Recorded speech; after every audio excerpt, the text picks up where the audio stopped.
Oke, baik. Selamat malam ya teman-teman ya. Ini saya share screen dulu ya. Sebentar, apakah ini screen saya sudah terlihat? Halo, halo. Ini udah terlihat ya untuk screennya? Udah bang, Udah ya, udah oke. bang. Hari ini kita cuman berenam nih ceritanya ya. 7 tambah saya. Jadi untuk sekarang nih jam 7. Jadi ayolah open mic aja kita ngobrol-ngobrol aja gitu ya. Oke. Sebelum saya ngejelasin tentang Q&A di malam hari ini, kita akan lihat dulu ya untuk final project guidelines bagi teman-teman yang belum melihat ataupun butuh diberikan perhatian khusus di sini guidelines-nya. Boleh nanti tolong teman-teman langsung kasih lihat aja langsung tanyakan aja di Zoom chat ya. Kalau misalnya ada yang membingungkan dari final project guidelines ini. Oke, final project guidelines ini juga sebenarnya sudah diberikan ya di pengumuman. Cuman kalau misalnya ada yang belum lihat ya, baik di pengumuman yang ada di Discord ataupun ada di dalam Google Classroom, ini saya berikan aja di sini di Zoom chatnya. Oke, itu ada di sini ya. Oke, jadi di sini panduannya, ini udah jelas nih. Nomor satu bahwa project ini itu dikerjakan secara mandiri ya. Jadi untuk proyek ini tidak ada sistem kelompokan gitu ya. Karena dirasa kemarin kayaknya pair project gitu kan. Istilahnya pair project ya dikerjain berdua-berdua begitu. Kayaknya malah banyak yang kabur atau ada yang ada kendala kerjaan kantor ataupun yang lain-lain. Jadi kayaknya dirasa wah kayaknya nggak efektif nih. Ya udahlah kita bikin aja jadinya solo deh gitu kan. Jadi semuanya solo biar adil gitu katanya. Oke, kemudian ini udah ada nih ya tentang GitHub-nya ada di mana nih ya kan? Forking dan clone ya dari sini. Untuk kelas A pilih yang atas, kelas B pilih yang bawah. Oke, kemudian nanti tolong nama proyeknya itu wajib ngikutin struktur ini ya. Nomor pesertanya tanpa strip, dash DTS, dash final, dash project. Misalnya, nomor pesertanya itu 151234567 dash 001. Maka nama proyeknya itu akan menjadi 1512345678001. Jadi dash-nya minusnya hilang. Kemudian dash DTS, dash final, dash project. Begitu. Oke. Kemudian untuk pengerjaan ini Kak, branch-nya harus di main aja boleh nggak? Boleh, nggak ada masalah. Oke, jadi kalau misalnya, atau Kak, saya udah biasa pakai nge-branching nih, ada fitur satu, saya bikin satu branch, kemudian nanti saya merging, boleh nggak kayak gitu? Boleh juga. Jadi dibebaskan ya untuk sistem branchingnya seperti apa. Oke, kemudian kalau kemarin kita temanya movie, maka untuk sekarang temanya akan menjadi bebas.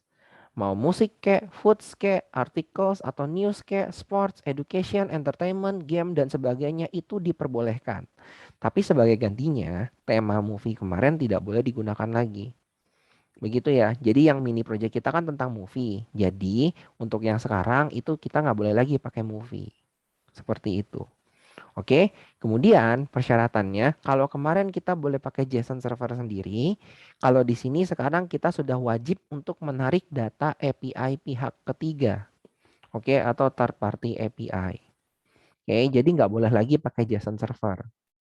Jadi nggak boleh hanya dalam bentuk file JSON saja. Tapi kalau misalnya kemarin ada pertanyaan, Kak, kalau misalnya saya pengen bikin atau karena udah terbiasa dari sisi backend ya, Kak, saya pengen bikin API-nya sendiri, boleh nggak, Kak, untuk menyediakan datanya? Jawabannya adalah boleh. Gitu ya, karena itu tantangan tersendiri bukan di luar pembelajaran ini. Gitu. Ya. Kemudian fitur apa aja sih yang harus diimplementasikan di sini? Maka fiturnya ada ya mirip lah dengan yang kemarin ya. Harus ada login dan logoutnya, kemudian harus ada registernya. Ini nyampur ya jadi satu ya, login, logout, register sebenarnya jadi satu. Kemudian ada halaman utamanya, halaman utama tentang data-data yang bisa ditampilkan begitu ya. Kemudian ada halaman detail dari produknya atau barangnya atau tema yang dipilihnya. Misalnya, kalau kemarin kan movie berarti ada list movie-nya dalam bentuk card kan segala gitu. Kemudian untuk setiap card dari movie-nya begitu diklik kita kan bisa untuk memutar filmnya. Gitu ya. Nah, di sini kita nggak minta sampai muter film deh gitu deh ya. Untuk final project-nya ini yang penting halaman utamanya itu ada data-data yang bisa ditampilkan. Kemudian untuk setiap datanya misalnya dalam bentuk tabel gitu ya. Kalau kita klik untuk setiap baris datanya itu akan menampilkan halaman detail dari barangnya atau produknya atau tema yang kita pilih itu. Begitu. Misalnya temanya tentang foods gitu kan. Oke, maka nanti mungkin di sini halaman utamanya itu isinya adalah list of foods. Jadi list makanan nih, makanannya ada apa aja sih gitu kan. Kemudian misalnya kalau diklik tentang pilihan satu barisnya itu makanannya ada apa, maka kita akan arahkan ke halaman detail makanannya. Misalnya mungkin makanan ini dalam bentuk resep ya. Jadi maksudnya makanan temanya mungkin lagi pengen bikin aplikasi untuk menampilkan resep makanan misalnya. Misalnya loh ya teman-teman ya, nanti jangan semuanya jadi itu gitu kan. Oke, jadi kalau misalnya kayak gitu apa? Berarti di halaman detailnya itu ditampilin tuh, oh makanannya ini, gambarnya ini, resepnya atau langkah-langkah untuk membuat makanan ini itu seperti apa. Misalnya seperti itu untuk halaman detail produk yang dimaksud. Oke ya. Kemudian di sini teman-teman juga harus menerapkan sebuah fitur unik yang di luar pembelajaran. Jadi di sini teman-teman diharapkan benar-benar mengeksplorasi mandiri, punya suatu portfolio yang bentuknya itu atau sifatnya itu unik. Jadi antara satu peserta dengan peserta lainnya itu bisa jadi berbeda.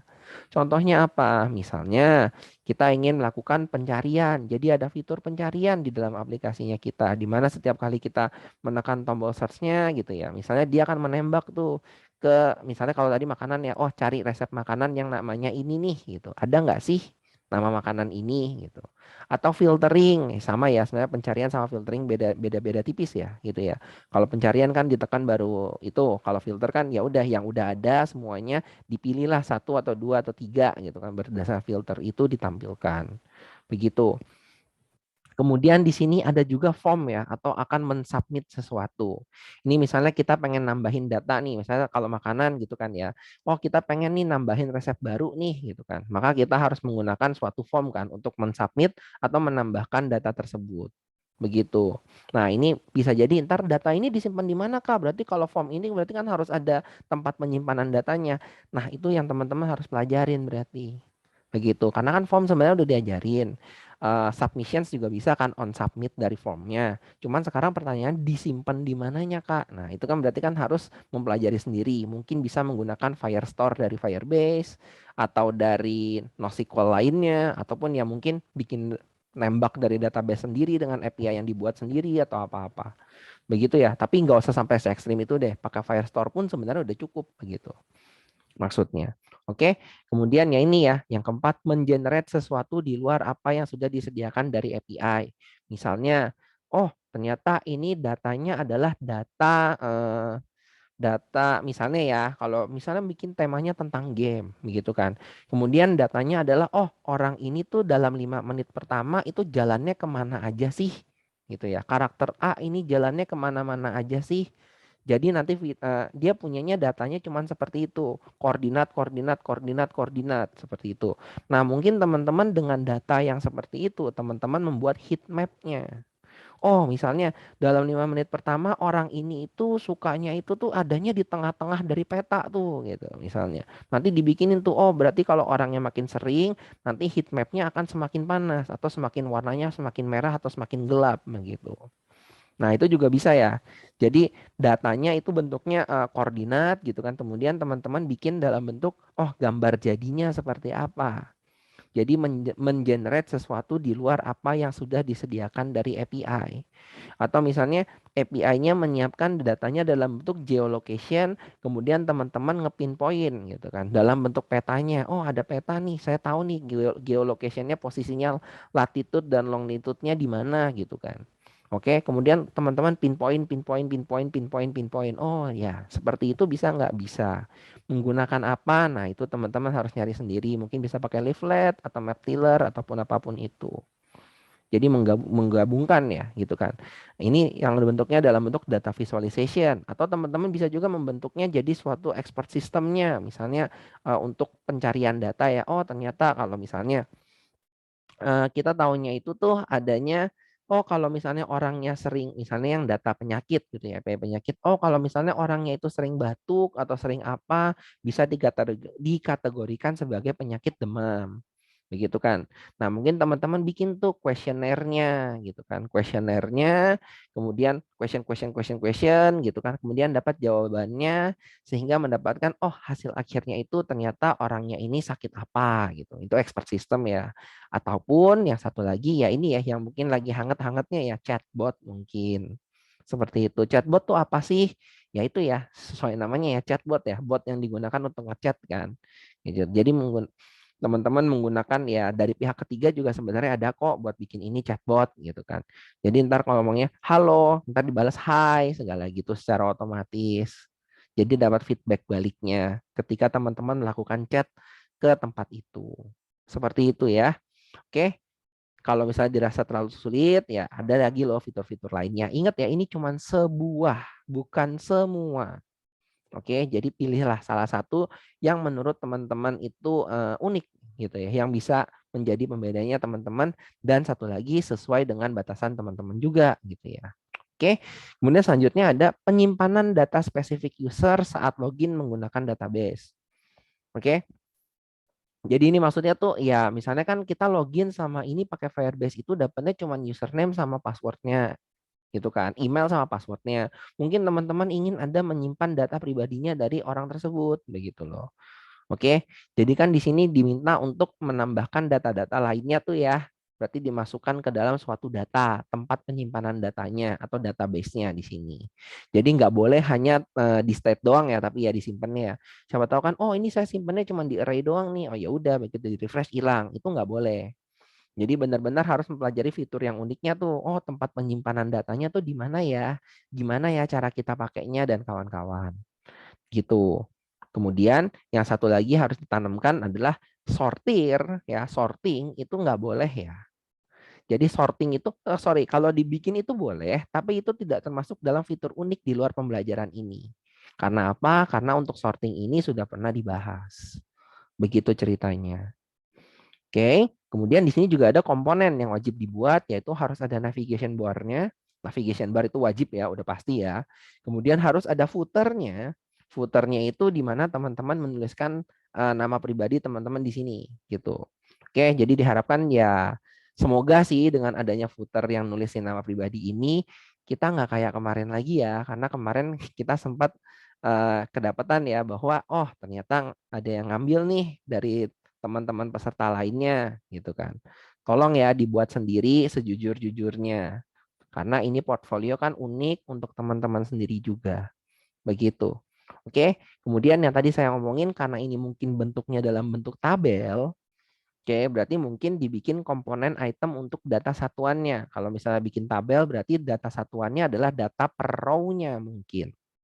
Begitu ya, data per row-nya atau kemarin tuh berarti dibikin dalam bentuk card-nya mungkin. Gitu ya. Nah, itu kemudian satu lagi adalah container list untuk data yang berbentuk daftar. Oke, kalau ini berarti tabel row-nya, berarti ini adalah tabelnya itu sendiri. Itu maksudnya. Ataupun kalau misalnya kemarin bikinnya dalam bentuk card-nya, berarti ini adalah dalam bentuk si slider-nya itu sendiri. Gitu ya. Tapi kalau boleh jangan pakai slider lagi ya. Bikinnya dalam bentuk card itu aja ya, card list gitu ke bawah. Gitu ceritanya. Kemudian untuk setiap gambar yang digunakan itu teman-teman tidak boleh menggunakan placeholder ya. Oke. Jadi misalnya via.placeholder.com ataupun placekitten.com ataupun placedoc.com. Nah, itu nggak boleh dipakai lagi jadinya. Karena harapannya di dalam API-nya itu ada tarikan image-nya mungkin gitu ya, ataupun image-nya ya ada dalam listing mungkin dan kawan-kawan. Begitu. Oke, kemudian penggunaan Redux ya dalam bentuk toolkit ataupun RTK query itu sifatnya opsional. Jadi boleh digunakan, boleh tidak. Begitu. Oke. Kemudian komponen library dalam React boleh ya, dia udah pakai di luar pembelajaran. Kalau kemarin mungkin ada carousel, ada slider, mungkin kali ini ada card list, card-nya dan lain-lainnya. Oke.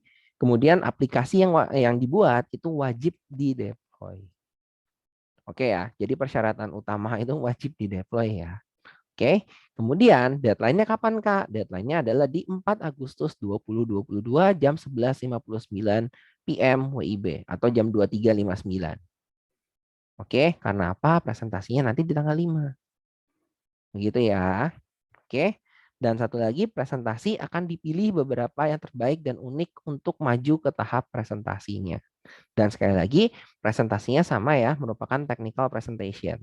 Jadi teman-teman tidak perlu membuat slide, tapi lebih mempresentasikan lebih mempresentasikan hasil yang teman-teman sudah buat. Begitu. Kemudian juga ada ya submission-nya kemana, ada di sini. Final Project Submissions ya.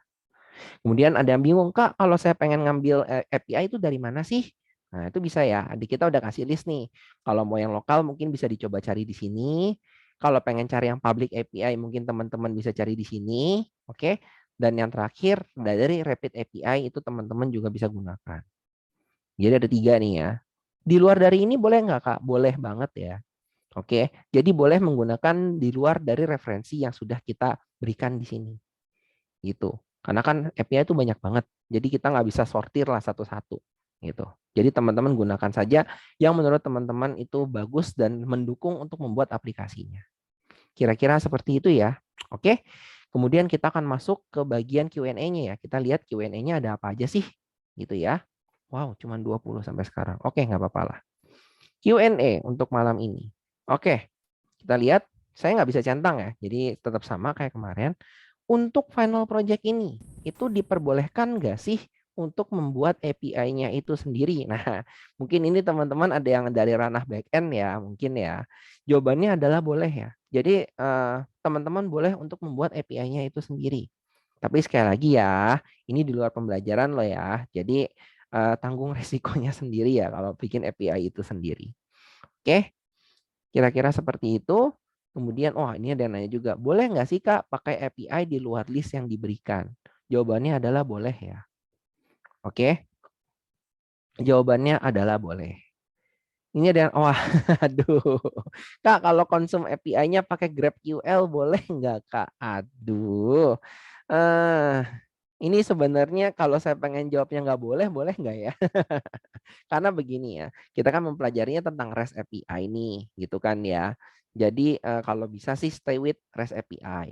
Cuman kalau misalnya oh datanya saya hanya bisa menggunakan GraphQL aja, ya berarti mungkin jawabannya ya udah deh boleh deh. Anggap saja itu adalah sesuatu di luar pembelajaran ini. Begitu ya. Oke? Kemudian, wah ini ada yang nanya lagi. Kak, kalau kita bikin back-end-nya itu sendiri, berarti API-nya dibuat sendiri, itu apakah perlu dikumpulin juga nggak ya? Maka jawabannya adalah iya. Kalau dibikin sendiri, tolong dikumpulin juga, biar kita tahu kesahannya dari kode tersebut. Begitu ya, karena kan kita pengen tahu nih, oh jangan-jangan ntar cuma nyomot kode orang terus dibikin back-end, gitu kan. Tolong jangan. Kalau memang dibikin sendiri, tolonglah berani mempertanggungjawabkan apa yang dibuat, gitu kan ya. Oke? Kemudian ada yang nanya lagi, Kak, untuk final project ini kita boleh pakai Fit nggak ya? Waduh, ini lagi ya.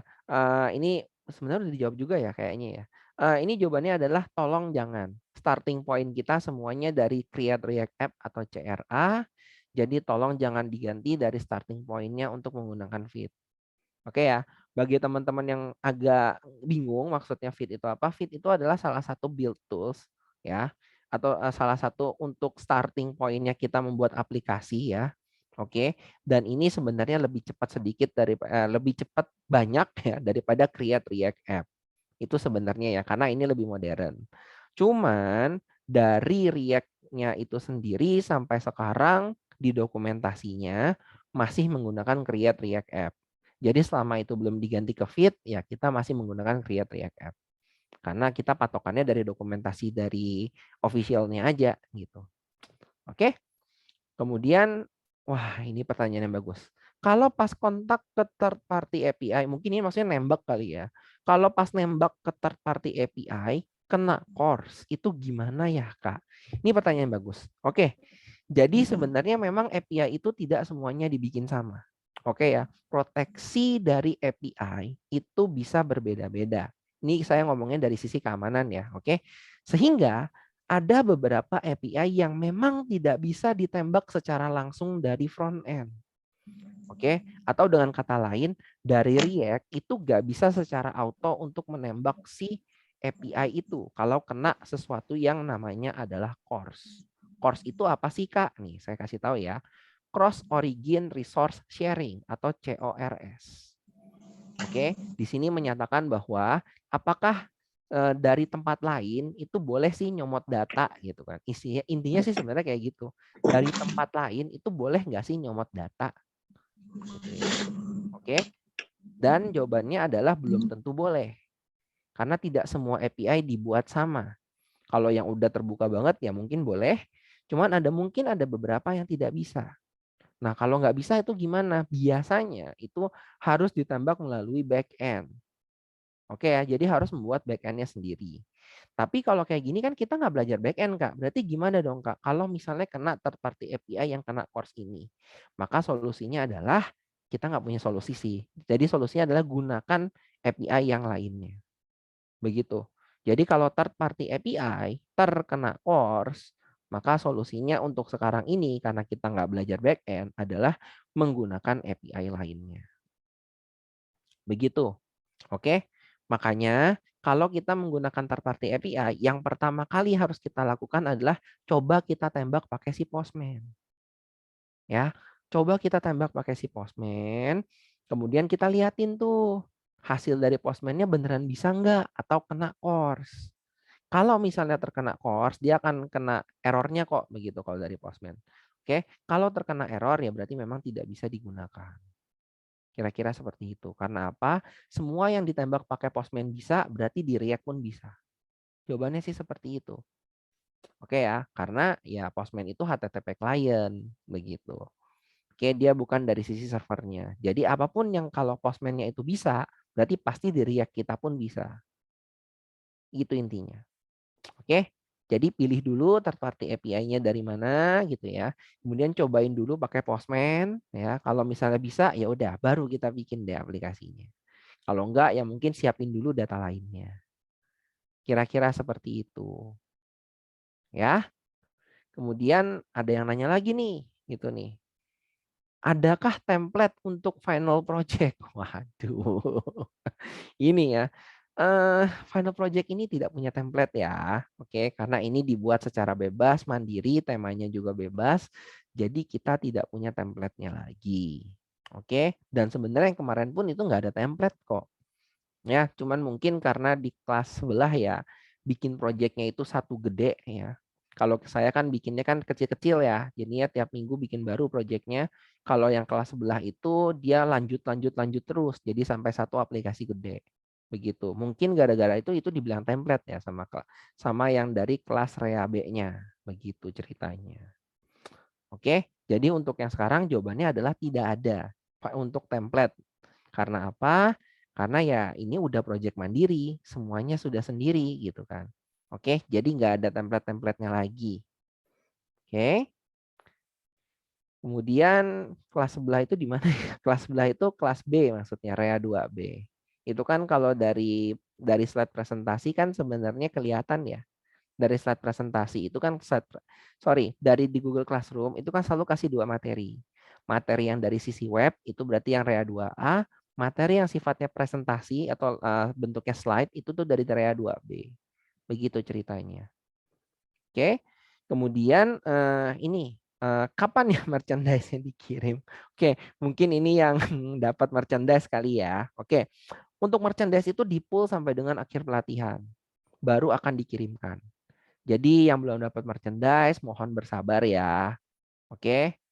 Ini merchandise ini hanya orang-orang terpilih kan yang kemarin dapat pengumuman itu yang akan mendapatkan merchandise-nya. Ceritanya seperti itu. Oke, dan merchandise itu akan di-pull sampai dengan akhir pelatihan baru akan dikirimkan. Begitu ceritanya.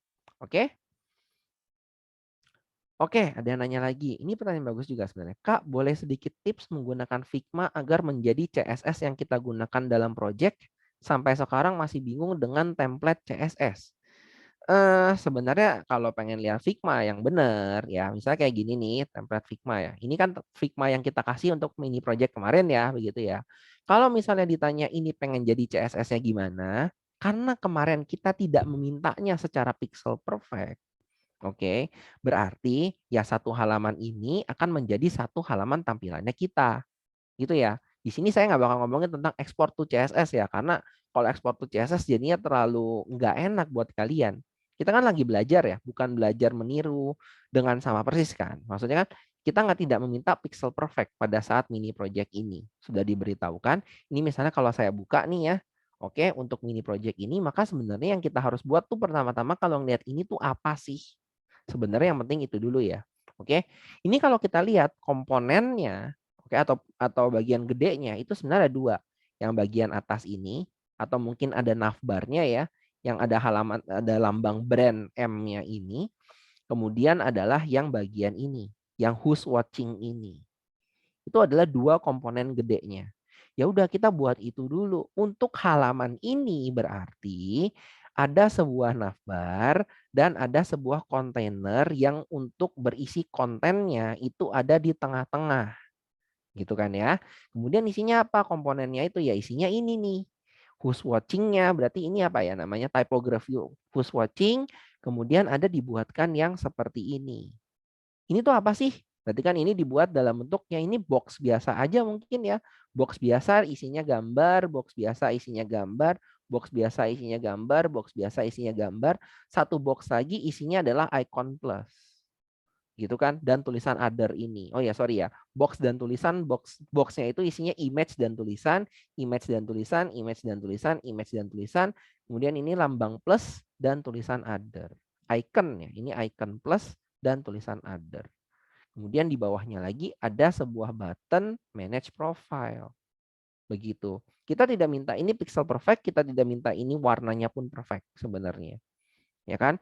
Jadi untuk ukurannya Kak, ini berarti harus berapa gitunya ya. Wah, ini Kak Monica juga lagi lihat ya. Misalnya harus lihat nih, oh ini ukurannya 504 kali 77 berarti jaraknya begini begini begini. Apakah harus sedetil ini? Jawabannya adalah enggak. Karena sekali lagi kemarin kita tidak memintanya secara pixel perfect. Jadi teman-teman ya udah yang penting ini ada di tengah-tengah, tulisannya mau ukurannya berapapun itu tidak masalah. Begitu ya. Kemudian kita masuk ke halaman yang mana? Loginnya ini. Loginnya ini pun sebenarnya sama kan. Ini sebenarnya adalah dua bagian yang berbeda, kiri dan kanan mungkin. Ya kan? Kiri isinya sebuah gambar yang ditembusin gitu ya. Kanan adalah sebuah form yang isinya email, password dan button login lagi. Ceritanya seperti itu. Oke. Mungkin ini nggak tinggal ya. Mungkin ini dibikin dalam bentuk satu div gede gitu ya. Kemudian di dalamnya ada dua div gitu kan untuk dibagi ke kiri dan kanan. Div yang sebelah kirinya isinya image, div yang sebelah kanan isinya apa namanya? Div yang kanan isinya adalah formulir ini. Kemudian memanfaatkan CSS yang sudah kita pernah pelajarin bermain dengan flex. Begitu kan, sehingga mendapatkan datanya ada di tengah-tengah seperti ini. Kemudian lanjut kemana lagi? Lanjut ke halaman homepage mungkin. Nah, homepage ini agak ribet mungkin ya. Ada navbarnya, ada slidernya, ada sistem slidernya lagi yang kecil. Ini slider gede, ini slider kecil. Gitu kan. Slider isinya banyak movie, slider ini juga isinya banyak movie lagi gitu kan. Oke, bedanya ukurannya. Kalau yang ini slidernya poster ya, kiri kanan ada tulisan, yang ini adalah semuanya gambar. Begitu. Yang ini bawahnya apa Kak? Ya ini sama kan sebenarnya dengan atas. Yang ini apa Kak? Ini juga sebenarnya sama kan dengan atas. Apakah yang ini diminta harus ada movie-nya udah dibuat seberapa-berapa? Kita kan tidak minta sepixel perfect itu. Dan kita tidak minta, oh ini harus ada state yang disimpan. Berarti kan untuk yang ini kita tidak bisa nih, yang loading merah ini nih. Tapi kalau misalnya pengen dibikin, boleh nggak Kak? Boleh. Bikin aja dalam bentuk loading mungkin ya, progress bar atau apa yang kecil banget gitu kan. Ya kan? Kemudian progresnya di random aja. Begitu. Karena sekali lagi kita nggak punya data, oh ini udah di play menit keberapa, dari berapa kan. Kita nggak punya itu, jadi nggak bisa. Begitu. Kemudian yang ini apa? On the agenda sama dengan populer sebenarnya kan. Sama nih penggunaan card-nya. Card apa ininya, slidernya. Nah, yang beda mungkin yang original ya. Ini bentuknya mungkin card kan. Card yang udah ada slidernya. Dan seterusnya, dan seterusnya, dan seterusnya. Sampai yang paling bawah ini adalah bagian footer. Begitu kan. Bagian footer ya ini bermainkan dengan div lagi ya. Div dan flex. Atau mungkin ini dibagi jadi grid. Gridnya jadi berapa ini? 1, 2, 3, 4 dibagi rata. Begitu. Kemudian apa? Yang bagian kanannya ini ya. Yang bagian movie ya, movie selected-nya ya. Jadi kalau diklik mungkin di sini dia akan pindah ke sini gitu kan. Oke. Ini juga sebenarnya kalau kita lihat di bagian bawah populer, you want continue watching on the agenda. Berarti ini yang bagian sini nih, yang populer ini berpindah ke sini bawah. Yang hilang berarti yang atas ini. Komponen ini akan di-hide.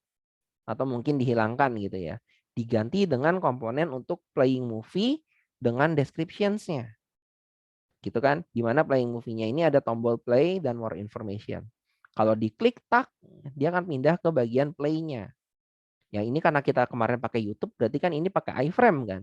Iframe yang diklik tik, dia akan langsung nge-play. Kalau misalnya benar-benar diminta untuk dibuat seperfect itu ya.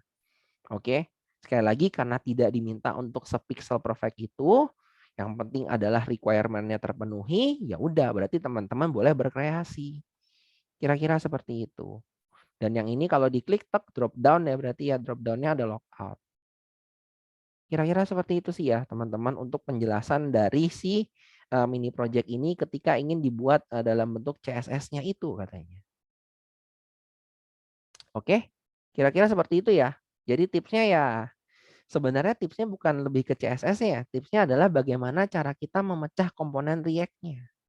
Itu yang lebih penting sih sebenarnya. Karena kan kita lagi belajar React-nya. Kalau CSS-nya ya sudah karena tidak diminta pixel perfect dari sisi warna dan dari sisi apapun itu ya dibebaskan sebenarnya. Begitu. Oke. Cara masukin params query. Waduh, untuk get URL, config gimana ya, Kak? Bingung baca dari dokumentasinya. Oke. Berarti Axios get ya. Kita lihat. Axios, kita baca untuk API-nya yang get ya. Axios.get. Dia mintanya ada URL, kemudian dia minta ada config-nya. Ini kelihatan nggak ya teman-teman? Sorry, halaman ini. Kelihatan Bang. Kelihatan ya? Oke. Jadi Axios ini ada get, minta URL, dan config-nya. Berarti sekarang yang kita harus lihat adalah config-nya ini tuh sebenarnya isinya apa sih? Oke ya, config-nya itu isinya apa sih? Wah, saya nggak biasa pakai yang ini lagi. Sebentar ya, saya biasanya pakai NPM-nya punya. Soalnya lebih enak pakai NPM. Oke, maaf ya. Saya bukanya dari NPM aja, dokumentasinya sama kok. Oke, ini ada yang axios.get katanya ya. Oke, dari yang sini axios.get itu documentation-nya aja langsung. Ini ya URL, config. Berarti sekarang kita harus lihat config-nya itu tuh sebenarnya apa aja sih? Gitu ya. Maka kita bisa lihat nih request config. Request config itu sebenarnya adalah suatu objek. Gitu ya. Berarti di sini nih config adalah koma dalam kurung koma config itu berarti koma objek sebenarnya. Objeknya apa aja? Nah, kita bisa lihat nih ada apa aja sih? Nah, ini tadi ditanyain apa? Untuk memasukkan params query ya. Ini query-nya yang dimaksud yang mana ya? Kalau params yang benar-benar params ya, params yang slash itu ya itu nggak bisa ya. Oke, karena get ya. Oke, baik. Sekarang kita coba lihat dulu nih. Params nih katanya nih. Params are the URL parameter to be sent with the request. Must be a plain object or a URL search params object. Oke ya. Berarti yang ini nih, URL search param ini berarti yang tanda tanya Q sama dengan apa dan apa dan apa, begitu ya. Oke. Nah, berarti ini nih, params ini yang kita gunakan. Berarti kalau tadi ditanyakan yang di sini ya, oke, Axios get untuk params query ya, params query ya yang benar-benar URL search params yang dimaksud, berarti ya bikinnya setelah get ini URL-nya apa, koma objeknya, di dalam objeknya kita masukkan si params. Begitu. Params titik 2 objek lagi. Begitu ceritanya. Oke? Atau kalau misalnya saya pakai karbon ya, saya contohin dikit aja paling. Pakai karbon. Oke, ini yang JavaScript biasa aja ya. JavaScript. Oke. Ya, ini paling, wah ini nggak bisa begini ya. Auto width-nya nyala ya. Oke. Width-nya coba gedein 800. Oke. Jadi paling begini ya jadinya ya. Halo. Bagi teman-teman yang tadi nanya Axios get, kemudian misalnya string-nya kan path to URL-nya apa gitu ya. Kemudian koma gitu. Di sini kita kasih objek. Objeknya kita masukin params titik 2 bentuknya objek lagi. Kemudian kita masukin maunya kasih apa? Misalnya Q. Q-nya adalah search dari Google misalnya. Kemudian koma apalagi, koma apalagi, koma apalagi. Ini params kedua gitu misalnya. Adalah apa-apa-apa-apa. Nah, gitu. Koma selanjutnya lagi gitu ya. Oke, mungkin yang dimaksud ini kali ya. Saya kurang tahu apa yang dimaksud benar atau enggak. Apakah dari kelas ini juga? Saya nggak tahu ya. Semoga benar. Oke, sip. Kemudian wajib pakai Firebase kah untuk loginnya? Kalau pakai backend sendiri boleh enggak, Kak? Ya, kali ini karena sudah menggunakan ini ya, dibebaskan ya, berarti jawabannya boleh ya. Oke, berarti bisa jadi salah satu kompetensinya teman-teman juga karena membuat backend-nya sendiri begitu. Oke, semoga mengerti ya apa yang dimaksud ya. Oke, tapi kalau pakai backend sendiri ya tolong diamankan sendiri berarti kan ya. Oke, untuk keamanannya berarti teman-teman harus membuatnya secara mandiri ya. Jangan sampai nggak ada keamanannya, passwordnya cuma plain text dan kawan-kawan. Wah, itu bahaya kalau itu. Oke, kemudian app-nya apakah harus responsif, Kak? Kalau mau fokusin ke tampilan mobile boleh enggak? Oke, ini karena nanti kita presentasinya mendemokannya itu pada akhirnya di web ya. Jadi jawabannya sebenarnya nggak perlu responsif, tapi kalau bisa fokusnya justru ke web sih. Jangan dibuat versi mobile. Kalau versi mobile kayaknya terlalu berbeda banget ya.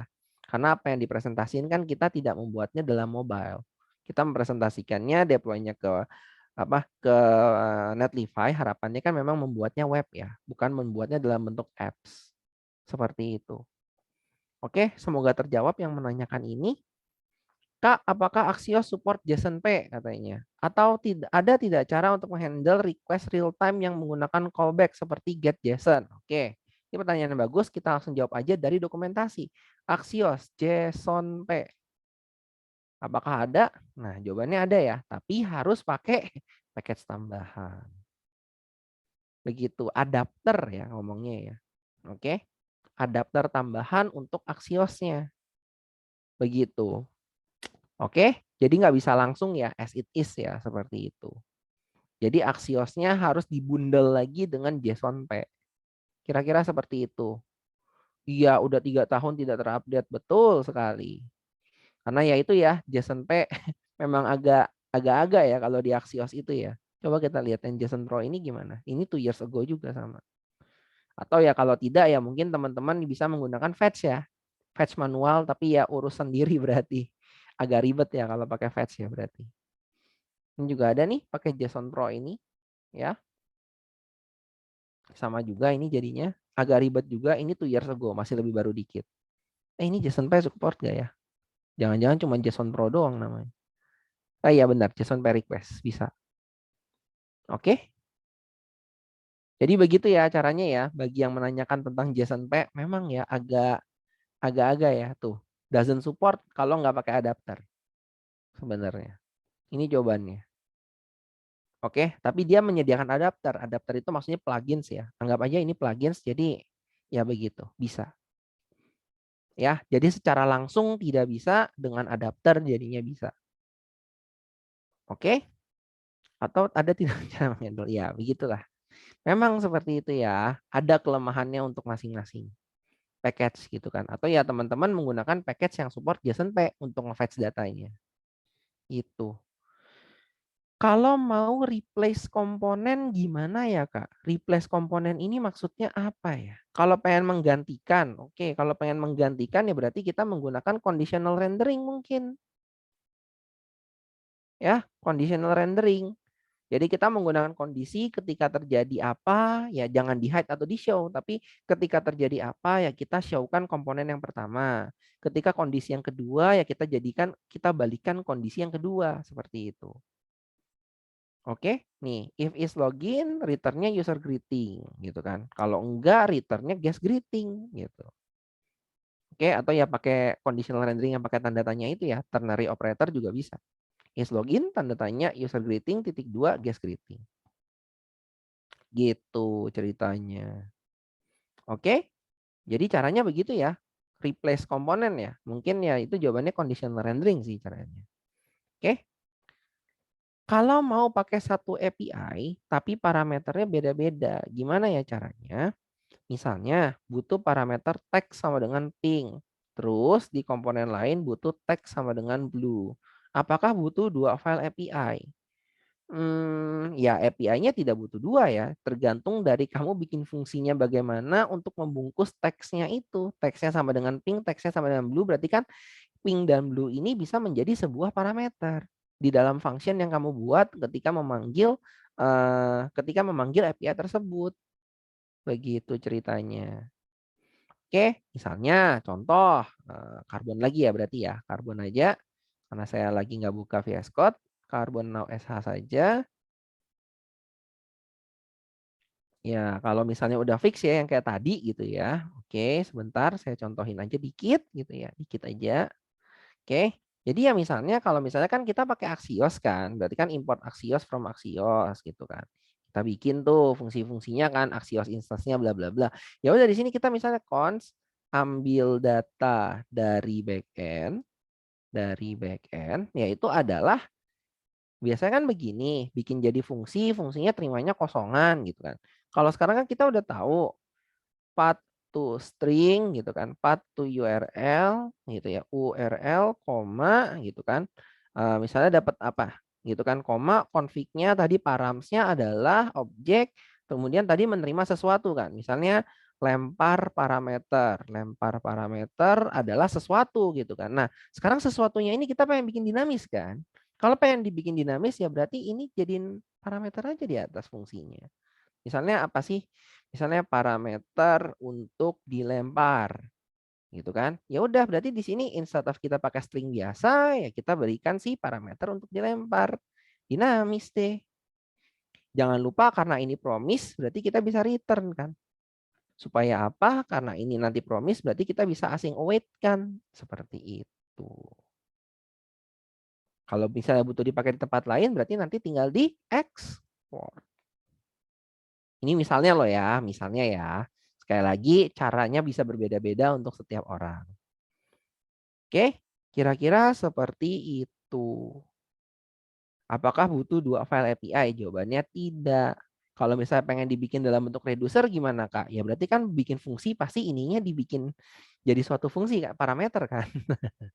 Udah pasti tuh kalau bikinnya dalam bentuk use reducer ataupun dalam bentuk apa namanya RTK query. Pasti kan butuh bikin fungsi-fungsinya kan.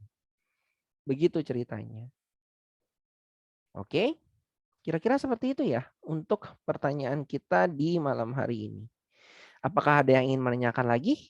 Tinggal 3 menit, teman-teman. Wah, Mas Satya ngomongnya tadi itu ya, udah 3 tahun tidak terupdate. Oke, sekarang kita coba lihat. Kalau pakai fetch, kita bisa ya nge-fetch dari JSON-P. Gitu ya. Oke. Nggak dong, jangan yang ini dong. Fetch API JSON-P. Fetch API JSON-P. Bisa nggak? Nggak bisa ya. NPM pun harus pakai ini ya. Fetch JSON-P. JSON-P is not supported in standard fetch API. Udah jelas. Nggak bisa berarti ya di standarnya. Oke, kalau pengen harus pakai polyfill-nya katanya. Fetch JSON-P. Oke, jadi ya sama aja sih. Apapun yang terjadi harus nambah package. Ya, semoga terjawab yang tadi menanyakan tentang JSON-P. Oke. Bagi teman-teman yang mungkin bingung itu maksudnya apa, ya JSON-P itu adalah salah satu tipe data yang biasanya untuk ada callback-nya gitu ya. JSON-nya dengan ada callback, kemudian ya harus diproses lebih lanjut ya. Itu biasanya untuk menampilkan data-data yang sifatnya lebih aman dalam tanda kutip real time biasanya. Begitu. Oke. Kira-kira seperti itu ya. Oke, aman. Ada lagi yang ingin bertanya sebelum kita tutup untuk sesi malam hari ininya kita? Wah, yang ikut sedikit sekali ya. Wah, wah, wah, wah, wah. Oke. Ya, semoga ya teman-teman sekali lagi, semoga masih tetap semangat ya untuk final project ini. Oke, karena final project ini untuk presentasinya, oke, mungkin kita akan gabung kelasnya ya nanti. Hintnya seperti itu aja ya. Mungkin kita akan gabung kelasnya nanti. Jadi dari yang kelas A dengan yang kelas B mungkin akan digabungkan. Begitu. Oke, ada lagi yang ingin bertanya dari teman-teman mungkin? Karena kita cuma ber-27 orang ya mungkin open mic aja ya kalau ada yang ingin bertanya secara langsung. Wah, ada yang langsung open mouth gara-gara dikasih tahu bakal digabung. Mas Maul udah nggak usah sekaget itu Mas. Nggak apa-apa lah. Gitu. Ya. Aman kok, aman. Mau kelas ini dan kelas sebelah aman, sama-sama aja kok. Oke, mungkin dari teman-teman ada yang mau nanya lagi sebelum kita tutup untuk sesi kita di malam hari ini. Yang isi 28 ini kenapa ini udah pada hilang semangatnya. Oke, baik. Kalau memang tidak ada, berarti untuk sesi tanya jawab kita di malam hari ini sudah selesai ya. Oke. Dan mungkin untuk pertemuan selanjutnya memang apabila tidak ada pertanyaan yang banyak-banyak banget, mungkin sesi tanya jawabnya itu tidak diadakan via Zoom ya. Oke, mungkin loh ya, mungkin. Untuk sementara kita selalu berasumsi bahwa yang tanggalnya itu selalu ada sesi Zoom-nya ya. Oke, namun apabila nanti yang bertanya Q&A-nya sudah mulai sedikit atau sudah tidak ada lagi, ya berarti kita tidak akan mengadakan sesi Q&A-nya. Begitu sih. Q&A-nya lewat Discord aja maksudnya. Kira-kira seperti itu ya, teman-teman ya. Baik, kalau memang seperti itu sudah tidak ada lagi yang ditanyakan, berarti saya sudah boleh stop share dan berarti untuk pertemuan Q&A malam hari ini sudah selesai. Oke, sekali lagi teman-teman tetap semangat ya untuk final project ini karena akan ada something special di final project ini. Oke, kira-kira seperti itu. Terima kasih semuanya. Saya stop untuk recordingnya dulu berarti.